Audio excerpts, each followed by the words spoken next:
네, 화제의 소식을 전하는 화제의 인물을 전하는 피플앤이슈 시간입니다. 네, 오늘은요, 취업과 창업뿐만이 아니라 대한민국의 일자리에 대한 모든 것을 알고 계신 분입니다. 일자리 전문 기자 한국경제TV의 박준식 기자님과 함께하겠습니다. 안녕하세요. 안녕하세요. 반갑습니다. 네, 반갑습니다. 오늘 이제 박준식 기자님과 이야기 나눠볼 주제, 때가 때이는 만큼 이제 6일밖에 안 남았네요. 대선 관련해서 이야기를 나눠보도록 하겠는데요.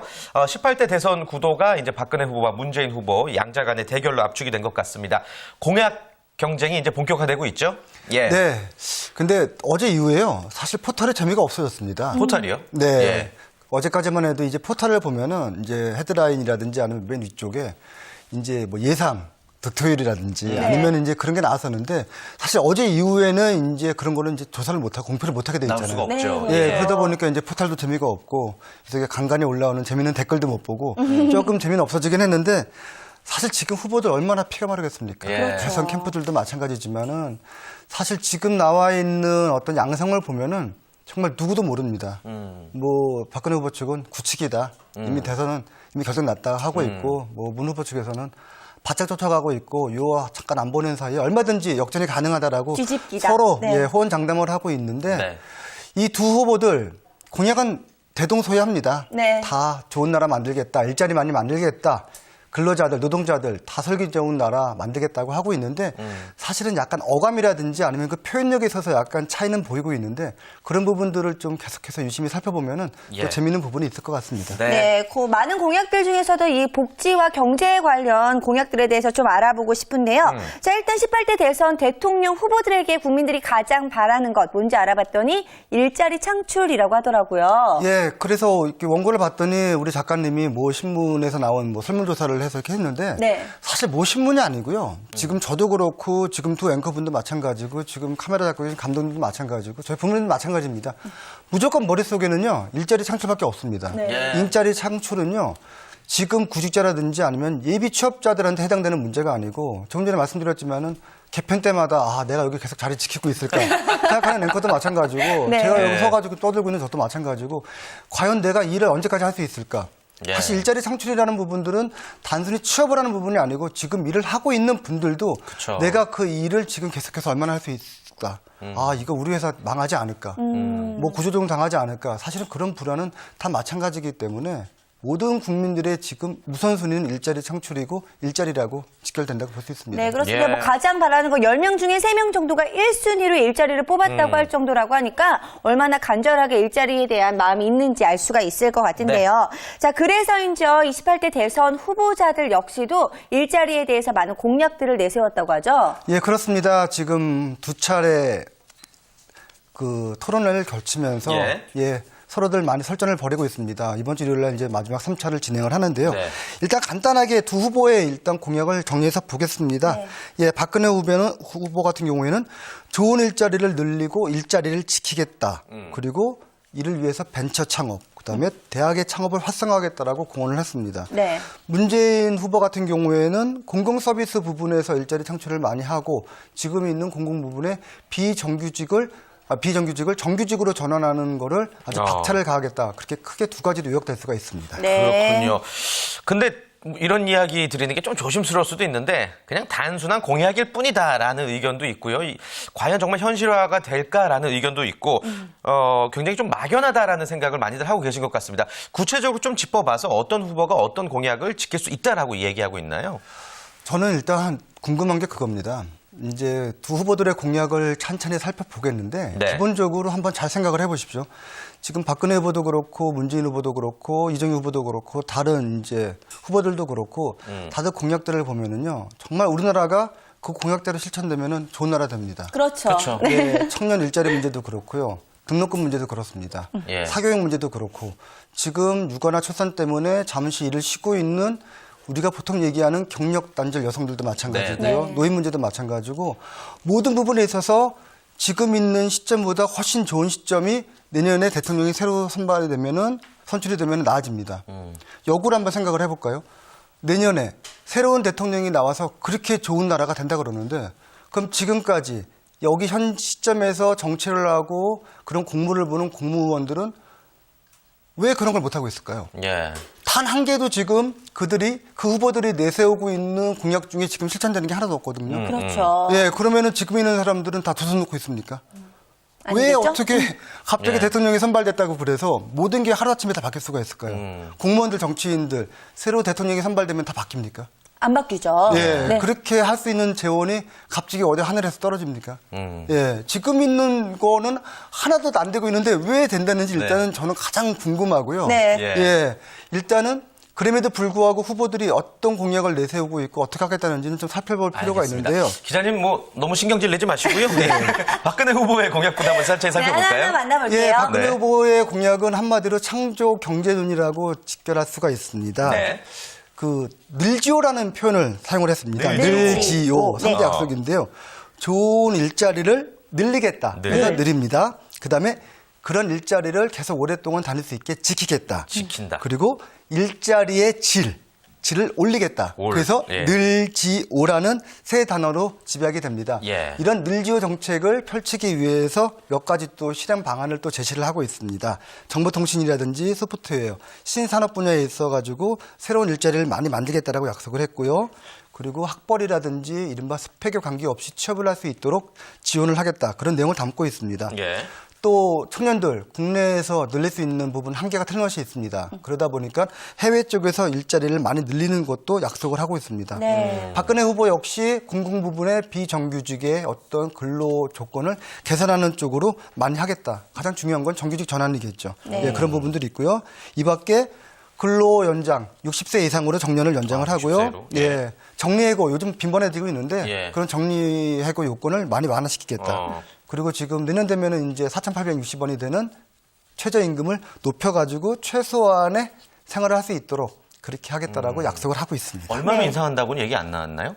기본 원래 네. 지금은 4,860원인데 이거보다 더 늘린다고는 하는데요. 늘린다고만. 예, 근데 이게 좀 복잡합니다. 이제 법을 바꿔야 되기 때문에 아. 그렇죠. 이 부분은 좀 시간이 걸릴 것 예, 같습니다. 예. 네, 그렇습니다. 어쨌든 공약들을 들어보면은 이전에 기자님이 말씀을 해주셨던 것처럼 공약만으로는 정말 아름답다라는 그러니까요. 생각이 들 예. 정도로 이대로만 된다면 참 좋을 것 같은 그런 공약들을 제시를 해줬는데 저는 좀 궁금한 게요. 학벌이나 스펙에 상관없이 취업을 할 수 있는 길을 열어주겠다라는 공약이 있습니다. 자, 그런데 이런 게요. 기업과의 이야기도 있어야 될 것 같은데 대통령의 이야기만으로도 이게 가능할지 좀 궁금해요. 아주 적절한 지적을 지금 하신 거고요. 예. 네, 학벌이나 스펙 없이 취업을 할 수도 있습니다. 네. 기업체들에서요, 정교하게 인사라든지 채용 시스템을 개발하면 됩니다. 우리는 아무것도 안 보겠다. 그렇게 하면 됩니다. 예. 그럼 뭘 뽑습니까? 이게 상당히 기업 입장에서는 골머리가 네. 아프고 네. 학점도 안 보겠다. 영어 시험도 안 보겠다. 그러면 와서 뭐 개인기를 할 겁니까? 아니면 얼굴 보고 면상 보고 뽑을 수도 없는 거고. 이런 부분들은 사실은 기업의 입장에서 상당히 숙제를 안겨준 거기 때문에. 네. 근데 물론 그렇게 가는 방향은 맞습니다. 원칙적인 방향은 맞는데 그거를 어떻게 단계적으로 도입할까는 앞으로 엄청나게 지금 숙제가 남은 거라고 이해해야 될 것 같습니다. 그렇죠. 네. 말처럼 쉬운 일만은 아니라는 것을 우리가 좀 알아야 될 것 같고 네. 또 하나 이제 비정규직 부분의 공약 중에서 좀 눈길이 끄는 것이 비정규직 차별 기업에 이제 벌금을 내게 한다는 그런 제도가 공약으로 있죠. 지금도 그런 징벌적인 규제가 있습니다. 네. 지금도 고용노동부에서 정규직과 비정규직의 차별적인 처우에 대해서는 상시적으로 관리 감독을 하고 거기에 대해서는 시정 조치를 하도록 공고를 하고 있는데요. 이 부분들을 기업이 제일 무서워하는 게 세금하고 벌금입니다. 네. 돈 내는 거 제일 무서워하기 때문에 그랬을 경우에는 차별한 금액의 10배를 징벌적으로 이제 세금을 낸다 그러는데 그렇게 되면은 기업들이 뜨끔하겠죠. 그렇죠. 그런데도 불구하고 사실 근로자의 입장에서는요. 네. 자신이 다니고 있는 기업에 대해서 신고를 한다, 뭐 벌을 받게 한다라는 자체가 좀 쉽지 않은 일이 될 것 같기도 한데 신고할 수 있는 사람이 있을까 싶기도 하고요. 그 부분들이 또 문제입니다. 지금도 회사에서 그 좀 차별적인 대우를 받다든지 아니면 인사상의 불이익을 받으면은 뭐 노조라든지 아니면 여러 가지 이익 집단을 통해 가지고 자기 의견을 개진을 할 수 있습니다. 네. 근데 의견을 개진을 하면은 김태진이가 회사에 불만이 많구나 하고 나중에 결국도 알게 되기 때문에 네. 그 부분들이 그러니까요. 힘든데 그래서 지금 보면은 이 노조가 복수노조라 해가지고 노조들이 많이 생기고 있습니다. 어떤 그런 부분에 있어서 다양한 의견을 모은다고 하는데요. 그 부분들은 근데 생각보다 쉽게 또 접근할 수도 있습니다. 이게 무슨 말이냐면은 내가 꼭 굳이 내 실명을 거론하지 않고 우리 일반직은 어떤 의견이고 이런 부분인데 이런 직군에 있어서 상대적으로 불이익을 받기 때문에 회사 차원에서 좀 보상이라든지 좀 개선을 해주십시오. 그런 식으로 좀 이렇게 정교하게 이렇게 좀 테크닉을 발휘해서 한다 그러면은 어느 정도 좀 실현 가능한 또 정책이 아닐까 생각을 합니다. 네, 그렇군요. 예. 네. 그리고 또 하나가 이제 월소득 130만 원 미만의 근로자의 국민연금과 고용보험을 국가가 이제 100% 지급을 하겠다라는 내용이 있는데 이게 130만 원을 딱 이렇게 집어넣기 때문에 또 문제가 생기지 않을까 싶기도 하고요. 130만 원이라는 근거는 최저임금의 기준을 해서 최소한 130만 원을 받는 최저임금 근로자들에 대해서만큼은 좀 어떻게 해주자 그런 얘기인데요. 사실은 이 130만 원이라는 최저임금을 못 받는 분들도 많고요. 그러니까요. 그리고 예. 이 안에서의 급여라는 게 그렇습니다. 사람들이 배고픈 건 참아도 배 아픈 건 못 참는다 그랬습니다.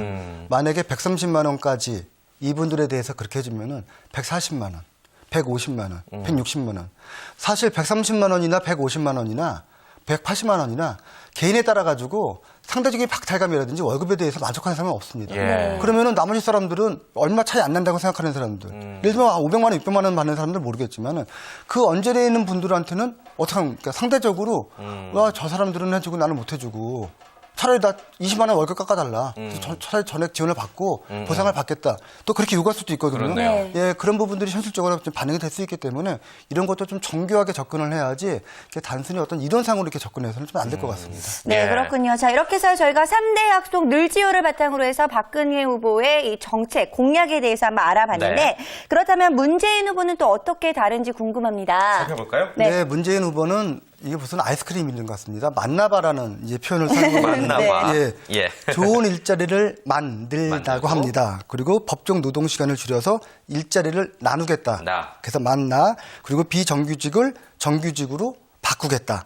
그래서 만나봐라는 정책으로 이렇게 요약이 됩니다. 예. 역시 일자리 창출, 일자리를 늘리겠다는데 주력을 하고 있죠. 예. 문 후보의 일자리 정책을 좀 간단히 살펴보면은요, 이 실행을 위해서 대통령 직속기구로 국가일자리위원회 그리고 지역별 일자리청을 설치하겠다고 합니다. 이 청이라 그러면은 뭐 중소기업청이라든지 기상청처럼 이 부 밑에 있는 청을 만들어서 각 지역에서 이렇게 그 일자리를 많이 늘리겠다는 거고요. 네. 그다음에 공공 부분에 상시 업무를 하는 비정규직을 정규직으로 전환시키겠다. 그리고 동일한 노동을 할 경우에는 동일하게 보상을 하겠다. 그리고 역시 박근혜 후보랑 마찬가지로 정년을 최소한 60세 이상으로 늘리겠다라는 내용들을 담고 있습니다. 네. 예. 일단 뭐 양 후보가 일자리 정책에 대해서 굉장히 많이 신경을 쓰고 있는 것 같다라는 것만큼 확실한 사실인 것 같은데 좀 자세히 한번 살펴보도록 하겠습니다. 문재인 후보의 일자리 공약 구체적으로 한번 짚어볼까요? 네. 예. 네. 여러 가지가 있는데 제일 중요한 거는 토론회에서 매번 강조를 하지만은 이 비정규직 부분입니다. 지금 문재인 후보 같은 경우에는 비정규직에서 한 40만 개의 일자리를, 공공 부분에서 40만 개 이상의 일자리를 더 늘리겠다. 또 양질의 일자리를 늘리겠다고 얘기를 하면서 이 비정규직 문제를 얘기를 하고 있는데요. 예. 임기 내에 일단은 비정규직 급여를 절반 이상으로 축소하겠다. 그게 무슨 말이냐면은 비정규직의 절반 이상을 정규직으로 전환시키겠다라는 그런 목표를 세웠고요. 네. 그나마 다행인 거는 100%가 아니고 임기 내에 절반이라도 일단 바꾸겠다라는. 근데 사실 이것도 조금 살펴볼 부분이 있는 게요. 지금도 고용노동부라든지 아니면 기타 부처에서는요, 이 단계적으로 정규직 전환 계획을 밝히고 있습니다. 네. 사실 기존에 있던 정책하고 달라진 건 없다라는 점을 좀 한번 강조를 하고 싶고요. 예. 그리고 새로운 상시 일자리는 정규직으로 무조건 채용을 하겠다. 예, 지금도 비정규직에서 일자리를 채우는 게 아니고 정규직 40만 개 양질의 노동 부분에서 공공 부분에 있어서 일자리는 무조건 정규직으로 채우겠다는 것이 있습니다. 그다음에 민간 부분에서 비정규직을 정규직으로 전환할 경우에는 여러 가지 지원을 해주겠다. 세금이 필요하면은 세금을 깎아주고 비용이 좀 들어가면은 일정 부분 실비의 비용을 지원해주겠다는 부분을 강조하고 있습니다. 그다음에 이제 기간제 근로자가 무기계약직으로 전환될 경우에 처우를 개선해주겠다는 부분도 있고요. 대기업의 불법 파견이라든지 위장 도급을 없애도록 하겠다. 그리고 고용공시제를 확대를 하고요. 근로기준법을 4인 이상 사업장까지 확대 적용하는 방안을 제시를 하고 있습니다. 네. 그렇군요. 이 중에서 이제 공공부문 상시 업무, 비정규직, 정규직 전환이라는 내용이 조금 와닿는데 공공부문부터 이제 정규직 전환하겠다는 건 좀 바람직한 움직임이죠? 예, 제가 조금 전에 설명을 드렸지만은 일자리라는 건 그렇습니다. 공공부문은 정부에서 하는 거기 때문에요. 정부에서 의지만 가지면 당장 실현할 수가 있습니다. 네. 그래서 공공부문의 일자리도 늘리고요. 비정규직을 정규직으로 전환하는 게 상대적으로 민간 기업보다는 유리합니다. 근데 지금도 이미 중장기 전략에서 보면은 비정규직을 정규직으로 전환을 하고 당장 어려우면은 처우 개선을 하겠다라는 기본 정책이 있기 때문에 네. 사실은 그 정책에서 더 한 발짝은 나간 건 아니고요. 네. 그래서 중요한 거는 민간 부분의 비정규직을 정규직으로 전환하는 데 있습니다. 누구나 다 인정을 합니다. 비정규직보다 정규직을 좋아하는 거 당연하고요. 다 그렇죠. 선호합니다. 민간 기업, 쉽게 얘기해서 민간 기업의 사장님이나 CEO분들도 그 점에 대해서 모르는 건 아닙니다. 근데 문제는 비용입니다. 정규직으로 전환하기 위해서는 상당히 많은 비용이 들어가는데 그러면은 그 비용을 누가 되겠느냐? 국민이 되겠죠? 네. 바로 그 점입니다. 민간 기업에서 수익을 내서 정규직으로 전환하면 좋은데 사실 일반 지금 민간 기업들이 그렇게 수익을 많이 낼 수 있는 상황이 아닙니다. 네. 안 그래도 지금 있는 사람도 자를 판에 비정규직을 전환을 한다? 있는 사람들은 잘라내고 과연 그렇게 할 수 있는 기업들이 얼마나 있을지 좀 의구심이 들고요. 이 부분에 대해서는 정책을 입안하시는 분들이 조금 어떤 민간이라든지 현장의 좀 목소리를 좀 더 귀담아 들을 필요가 있습니다. 그래야죠. 네. 예. 자, 그렇다면 민간 부분에서 비정규직을 정규직으로 전환한다. 이건 또 어떤 의미로 해석을 하는 게 좋을까요? 그러면서 그냥은 안 합니다. 네. 예, 책짓도 있으면 당근을 또 주겠다고 합니다. 뭐 세액공제라든지 아니면 투자를 늘렸을 때 비용하는 여러 가지 이제 재원을 마련하겠다고 합니다. 근데 아까 말씀하셨지만은 그 재원이라는 건 결국에는 기업에서 나오는 게 아니고요. 정부에서 나갑니다. 네. 정부에서 재원이라는 거는 결국 우리 소주머니에서 나가는 세금입니다. 우리가 더 세금을 많이 내서 그 돈을 가지고 민간 기업한테 이제 나눠주겠다는 건데 이 부분에 있어서 국민 반발이라든지 국민적인 어떤 감정상의 문제가 좀 발생할 수가 있습니다. 왜 내가 민간 기업에서 그렇게 하는 거를 물론 내 자식이 지금 비정규직인데 정규직으로 하겠다. 예. 그러면 어느 부모나 다 내가 거기에 수반되는 비용은 지불할 수 있습니다. 근데 그렇지 않은 경우에는 세금을 아깝다고 생각할 수 있거든요. 네. 예, 그 부분들에 대한 반감을 어떻게 처리할지는 저는 네. 좀 궁금합니다. 네, 그렇군요. 그렇습니다. 알겠습니다. 자, 근데요, 아무래도 일자리만큼이나 많은 관심을 가질 수밖에 없는 게 또 네. 복지 공약들이 아닐까 싶은데요. 이 부분에 대해서 공약이 또 어떻게 나뉘는지 한번 들어볼까요? 복지. 복지 분야는 언젠가부터 상당히 왈가왈부 말들이 많습니다. 꼭 복지 분야 앞에 들어가는 이 수식어가 있는데요. 퍼주기식입니다. 네. 복지 좋은 거 누가 모릅니까? 세금 적게 내고 아니면 세금 많이 내더라도 그거보다 내가 더 혜택이 많으면은 당연히 수용할 겁니다. 근데 재원 마련에 있어서 상당히 좀 무리가 있고요. 일단 한번 두 후보의 정책을 한번 살펴보겠습니다. 볼까요? 네. 예. 박 후보는 선택적인 복지. 아까 얘기했지만은 이 퍼주기식 복지에 대해서 좀 대항하기 위해서 이제 이런 표현을 썼고요. 그다음에 문재인 후보 같은 경우에는 보편적 복지라는 말을 사용을 하고 있습니다. 예, 의료 부분을 제외하고요. 이 보육이라든지 아니면 국민 기초생활에 필요한 부분들에 대해서는 상당히 이게 겹치는 부분들이 많이 있습니다.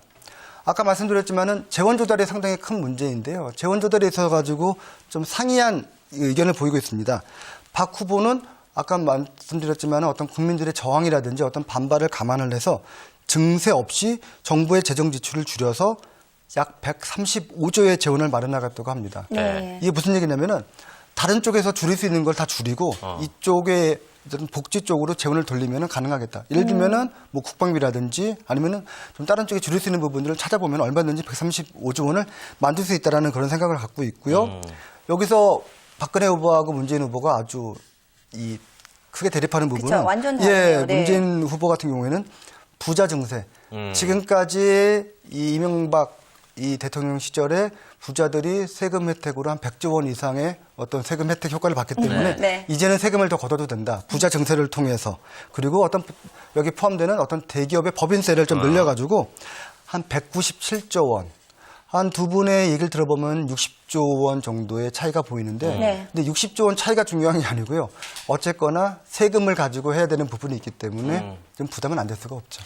네. 그렇군요. 알겠습니다. 그 중에서 이제 복지 분야 중에서 이제 그 중에서 보육 부분에는 저는 좀 눈길이 가요. 아직 뭐 아이를 키우고 있지는 않지만 굉장히 뉴스에서 많이 접했기 때문에 양 후보의 보육 공약에 대해서는 어떻게 생각하세요? 어느 쪽이 좀 더 현실 가능성이 있습니까? 이 보육 중에 상당히 중요한 거는요. 어린이들 대상으로 예를 들어서 뭐 이렇게 뭐 뭐 접종을 한다든지 네. 아니면 네. 아주 갓난아이도 중요하지만 사실은 우리나라에서 제일 중요한 게 사교육비입니다. 사교육비요. 예, 사교육비 부담만 줄여도 지금 가게에서 뭐 정말 등골이 쉰다 할 정도로 부담이 되는데 그 부분을 줄일 수가 있습니다. 그래서 두 후보다 어떤 뭐 사교육비를 줄이고 공교육을 정상화시키겠다라고 얘기를 하고 있는데요. 네.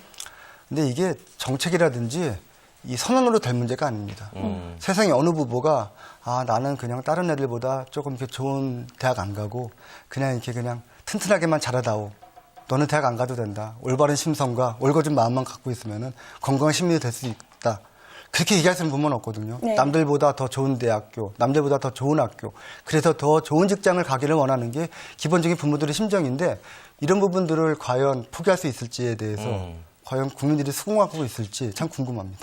네, 네. 그렇습니다. 자, 이렇게 해서 오늘 저희가 피플 앤 이슈 시간을 통해서 18대 대선에 대해서 좀 이야기를 나눠봤습니다. 이제 공약에 대해서 함께 이야기를 나눠봤는데요. 뭐 저희가 이야기를 한다고 해서 큰 영향력은 없겠지만 기자님이 생각하실 때 이런 공약 있으면 참 좋겠다는 부족한 부분들 뭐가 있는 것 같으세요? 저는 한 두 가지만 제대로 했으면 좋겠습니다. 예. 일단은 경력 단절 여성입니다. 네. 우리나라 지금도 70%의 여성 인력들이 있고요. 저임금, 급여가 적은 인력 중에 상당수가 여성이 있습니다. 경력 단절 여성이나 아니면 여성들에 대한 어떤 부분들 좀 개선해 주고요.